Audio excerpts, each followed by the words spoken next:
Hello, esteemed listener. You are welcome to the Sonsofthesoil podcast. And this second season, we are calling it State Affairs because we want to create a platform where we exchange views and opinions on how to better and deepen our democracy experience. Welcome to State Affairs.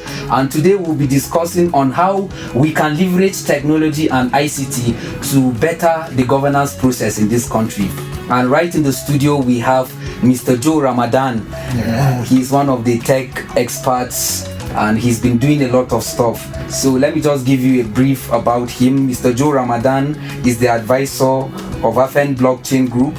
He is also the convener of Plateau Smart Tourism Project, and he is an aspirant for the House of Assembly representing Pengana Constituency. So you see, he's a round peg in a round hole. Let me just give you another tip of the iceberg. He's a cultural enthusiast. Currently, he's the manager of Dantala and Ndengdeng music. So just sit right there. The conversation, I trust, will be very engaging. Let's see what he has off his sleeves. Amsons Media Studio cater to the needs of brands, musicians, artists, content creators, influencers, broadcasters, and other media stakeholders. Welcome back. So, Mr. Joe, you are welcome to the State Affairs, the second phase of Sonsofthesoil. Yeah, I'm deeply honored to be here. Most privileged. It's a pleasure to have you, and once more congratulations in arrears for the museum day. I was thinking I would be there, but engagements beyond my control hindered me. No problem, we still do it next year. The day is used to celebrate World Museum Day, so it's 19th of May every year, so next year you'll be available by the grace hopefully of God. By God's grace. So how prepared is Nigeria to cope with the fourth industrial revolution?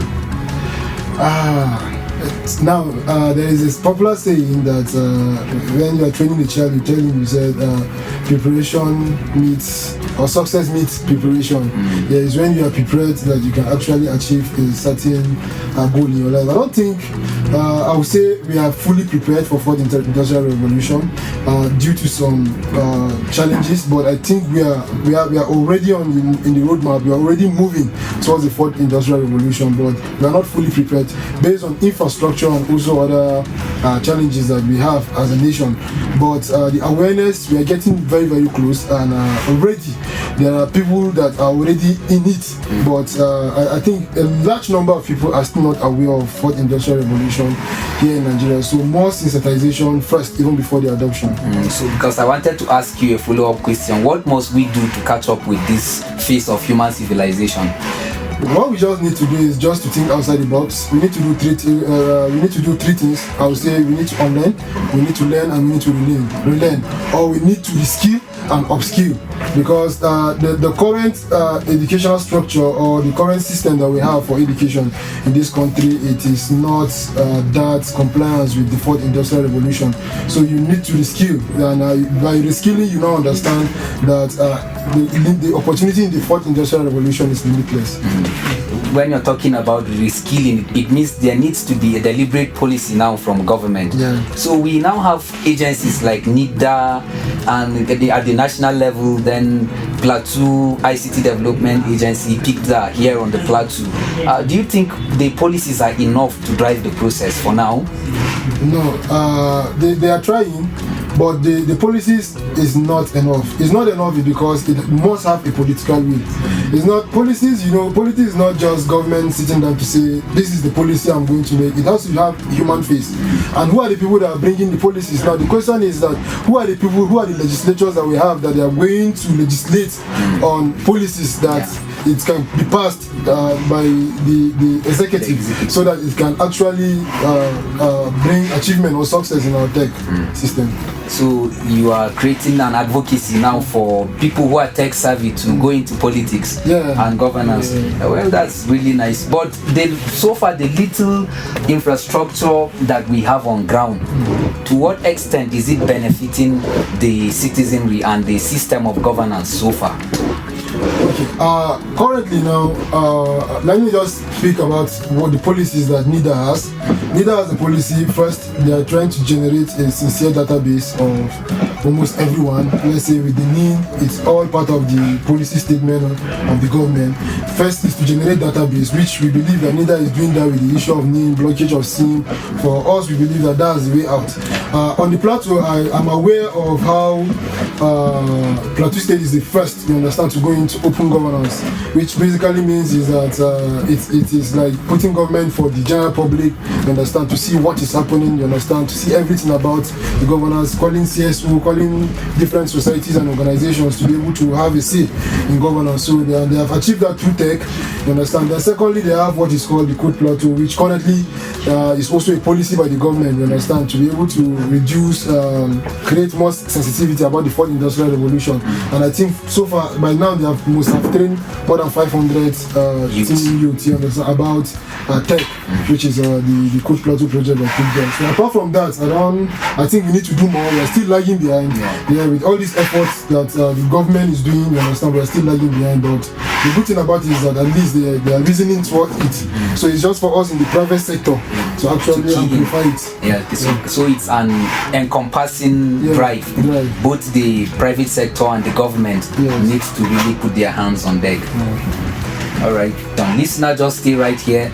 We have a guest that is armed to the teeth to dish out very important facts. We are equipped with the facility and expertise to produce music videos, vlog, jingles, live stream, podcasts, voiceovers, motion pictures, documentaries, graphics and animations, among other promotional content. Welcome back. This is the State Affairs on Amsons, and we have been exploring how government can leverage technology to see how governance in Nigeria can be made more efficient. And we have a guest in the house, Mr. Joe Ramadan. He is a tech expert and the convener Plateau Smart Tourism Project. He is also a one-time special assistant to the Plateau State Governor on ICT and an aspirant for Plateau State House of Assembly representing Pengana Constituency.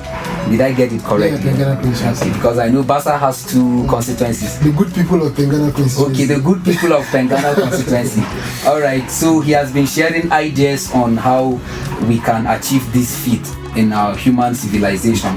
So, sir, we would like to know, because earlier you made a point that there is need for legislators, policymakers to be armed and be tech savvy, to be armed with the requisite knowledge, technology-wise. You are a politician, permit me to say that, even though you are a technocrat in your own right, but you have a political aspiration. So your campaign mantra is Ba Magana, if I got it correctly. What does that mean? Okay, like this is the first time I'm speaking publicly about the Ba Magana. So people will just see me as Ba Magana, which Ba Magana means silence, Ba Magana means being quiet. Ba Magana is a movement because I seriously believe that in our political space we talk a lot, we talk a lot. And I don't even know what I'll start telling people that this is what I want to do, because people have said everything. We have seen campaign slogans like Resurgence, I've seen campaign slogans like Focus, I've seen In God We Trust, I've seen Nagarino Koa, I've seen a lot of things. And at the end of the day, you find out that it's not what they are preaching. They are not doing what they are preaching. So for me, is that I don't want to promise anybody anything. So I decided to remain quiet, and that is why I said it's Ba Magana. Ba Magana in the sense that I can tell you that Iko Allah Ba Magana as a Christian, and also I can tell you that Ngana Chia Binchi Ba Magana. You understand? And I can also tell you that if you are farming, Ba Magana. So because these are things that you need to do. You understand? If you're working, you don't need to talk. People talk a lot. So the whole Ba Magana movement is because I'm bringing a new concept to governance. I'm redesigning governance. I'm redesigning governance through tech. Majorly what I do, like for me in the tech space, I'm not a developer, I'm not a graphic design. I have an occupation in the tech space, you understand? Like I said earlier on, the fourth industrial revolution is limitless. I have occupation in the tech space called I use cases expert. I understand what can actually be developed. I can see a particular issue, then I'll create a use case, you understand, then talk to a developer that this issue can be addressed through this, then the developer will now look at it. That is why you need to form a team, you understand. So I understand the use cases of tech, so I want to be able to bring that into governance. Explaining that, it will take a lot of explanation. You have to break it. So what would I even tell like an average man in my village that I'm bringing the fourth industrial revolution, you understand, to be able to address governance? He might not understand. No disrespect, because he doesn't have the information, you understand. This, so I'm trying to break it down. So when you ask me about Magana, I can actually explain it. I want people to ask me what is it, then I explain. But the whole idea of Magana is to rewrite, is to revive, and is to reawaken us. The 3 R's. The 3 R's, yeah. That reminds me of the healing process of Nigeria when we had the civil war. Yeah. But this one is an industrial revolution, 3 R's. So we look forward to having that come into fruition by the special grace of God. By the way, he's aspiring for the position on the platform of Social Democratic Party, SDP. I forgot to mention it earlier. So politics in this country is quite challenging. There is the cost implication part of it, and we have seen how political parties and also the process has been monetized in a way. So what is really driving your aspiration? Because you seem not to be backing down. You are putting a lot of energy in your campaigns, consultations, and just to see that the people of Pengana constituency get a good deal. So what really drives you regardless of these challenges? Like, I have a lot to share. Like, the reason why I'm contesting this election is because I want to speak with my contemporaries. I want to speak with my contemporaries. I want to speak with my younger ones. Then I want to tell my older ones some certain things. And I need to seek their also advice and also prayers and wisdom. So that's just basically why I'm contesting. I believe that we must be able to address an issue. We must be able to set up a system whereby we can say this is a problem and we address it.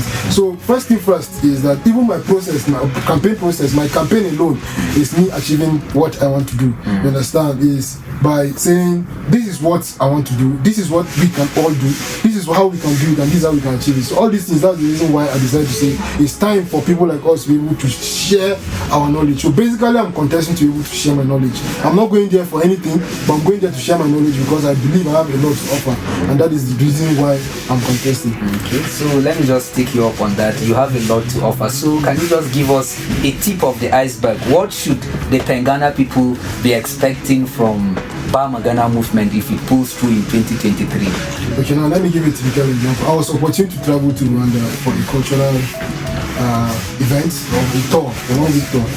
When I went to Rwanda, I was able to speak with a few team members of the Rwanda Development Board. You understand? I had little discussion with them. So I get to realize that the present coffee in Rwanda, the present coffee, the Arsenal, the tea Arsenal drinking in that their stadium, you understand, is from Rwanda, and that tea is farmed by the Rwanda widows, the Rwanda women. So now let me give you a typical example. Now, if today I'm a member representing my constituency by the grace of God, what I'll do is that I'm going to set up what is called cooperative organizations or cooperative farming system. Now, this particular cooperative farming system is going to, first of all, generate real-time database of farmers in my own community. Then I can actually secure a land, you understand, or allow them to have their own lands, you understand, then get them as a cooperative and take them to that farm, then have capital for them, which has to do with the fertilizer, the other farming tools that they need to survive. All you need to do is that this particular cooperative, this is your farm. Then you have to be together, farm it together. In doing that, what I intend to do is that when you are farming in all African ways, it's called Gaya. In Hausa, it's like Gaya. So in Africans before, we do farm together. So in doing that, how we can actually even generate money to get other tools is that we are going to organize a festival in that particular farm to be able to bring out the strongest woman that can actually do this, or the strongest man, which can be called Serikin Bona in Hausa, you understand. So now, to be able to bring those people together first. Then secondly is that when they farm it, you go set up a milling system there, you understand. Now when you set up a milling infrastructure, we have Jerry Malau here in Jos. I can talk to him, you understand. All I need to do is to discuss with him so that he come and set up a mini mill, you understand, so that those farmers can actually take it there, then rebag it there. then market it. Now, I'm a tech enthusiast, I'm a tech expert, so we can actually create a use case, you understand, market it. So all you need to do is to generate data. And how can you be able to generate data? Blockchain offers that. You can do that through smart contracts. Then it means that you decentralize everything so that people can have trust. It's not issue that this woman in that particular cooperative went and she took the money that we put to buy our grains or to buy the seedling, or it's not going to happen like that, because smart contract is going to take care of everything. Then anybody who is investing in it knows that if I give 10 million naira, I'm expecting 15 million naira in the next 5 years. So I'm investing 10 million naira already, even before the farming system. So those women automatically, they have a life. They have a life. Almost everybody that resides in that particular village can have an income of 2 to 3 million naira every year to rely on to take care of his family and everything, because somebody has paid even before the farming system, because blockchain has offered that transparency and accountability. So now bringing blockchain into it, so how can that will be achieved? That's where we go now to what is called NFTs. So I don't even know how to start explaining this particular one, but I can, like I will just say, for NFTs is that it's going to give credence, like you own a particular certificate for you to become this, you understand? Then you meet the certificate, then everybody can understand the roadmap of the certificate. Then at the end of the day, that is what gives credence, that is what defines you as a farmer. So transparency. So what we are bringing is I'm totally bringing transparency and accountability even in the farming system of our people, just for agriculture. This is just one sector, apart from even health. And I can also take you on health. I can tell you that we have more than 1,000 primary health care facilities in Plateau State, you understand? And I'll assure you that almost 70% is nothing to write home about. Now, going back by that, you understand that Plateau State government spends a lot of money as far as staffing is concerned, because there are personnel there. The health sector is one of the highest paid sector. Now you have like 30 staff in the village, you understand, like in my village in Zaleki, they're there every day, they are working there. They're there because people don't even trust the system, because the place is not conducive enough. They will decide to go to private hospital. If you understand how it is, they decide to go to private hospital. While you have a government hospital that the taxpayers' money is being used to take care of the office. So all you need to do is to create what is called cooperative healthcare system, which Plateau State government is already doing it with Plaskema. You understand? NHI is already doing it. But my own concept about it is to set up a cooperative healthcare system instead of an individual going to say he's going to let it be cooperative. And when you come as a cooperative, I have seen what the Plaskema has done to meet legislators to be able to pay off. You understand? So when they pay off, then the community needs to supervise the primary healthcare. Then by doing that is that you have the medical card of each of the patients in that hospital is going to be minted as an NFT. And that is what, if you go, you slot it out in the computer, it will give you the health history of that particular person. It means that another nurse will not be treating malaria, somebody is treating cholera. At the end of the day, you find out that people are dying, so you are saving lives more because you have real-time health history of a person, you understand, in that particular hospital, and people will trust the system. Then research institute will start paying that particular data, you understand, to get it. And at the end of the day, you create infrastructure more, you understand, as a return on investment to the people at the village, and also create revenue for the government. Wow, that is mind-blowing. And that's why, sometimes some of us always make the case for technocrats to not to shy away from politics. Let's get involved in the process, bring to bear those ideas that you have. Let's improve the whole governance process. You were talking about adding value to farming and people owning their stores. Here at Amsons Projects Development, we have an e-commerce store, so we look forward to having collaborations and partnerships. Listener, this is where we end today's conversation on the state affairs. We look forward to having you again next week for another conversation. Do take care of yourself. Stay safe. I am Malau Sylvanus. Bye-bye. Amsons Media Studio is located at number 75 Tado House, Refuge Jaws, beside St. Finbar's Catholic Church. For booking, advertisement and sponsorship, call us on 081 0769 2770. Send us an email at info@amsons.ng. You can also make purchase and orders through our website at www.amsons.ng. If you need it done, come to Amsons.